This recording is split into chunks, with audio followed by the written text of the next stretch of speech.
wanted to ask you a few questions about what you said on stage. You said that humankind is generally improving, and we've seen improvements in that. Can you elaborate on that and see what the improvements are and where we're going with that? When you talk to economists and other folks who are studying sort of the evolution of humankind, there's obviously disagreement, but when we look at things like infant mortality, other kinds of health-related measure, it appears that humankind is doing better than it ever has. The average sort of experience of people on Earth is better.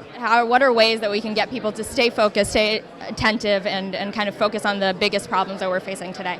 Well, so what I argued actually is rather than trying to focus people on the biggest problems, we look for the cases where it's easy to make it possible for people to take action.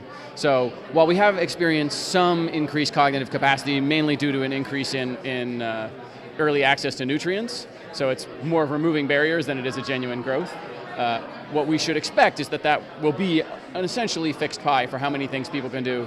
You know, after all these years of research, we haven't managed to add an extra hour to the day yet.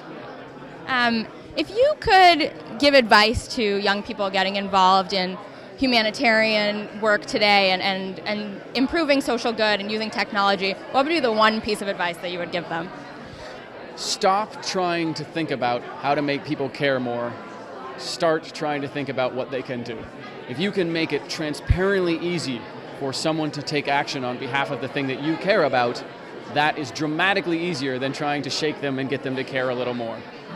And lastly, you mentioned in your panel that you wanted people to tweet answers at you. There's no point in sitting in a lab and just doing research. You need to be out in the world, accessible to people, willing to talk about the things that they care about, and willing to apply your discipline to what they do. So I always encourage people to come find me. Actually, as I came out the door, someone was like, I really want to talk to you, can we find a time?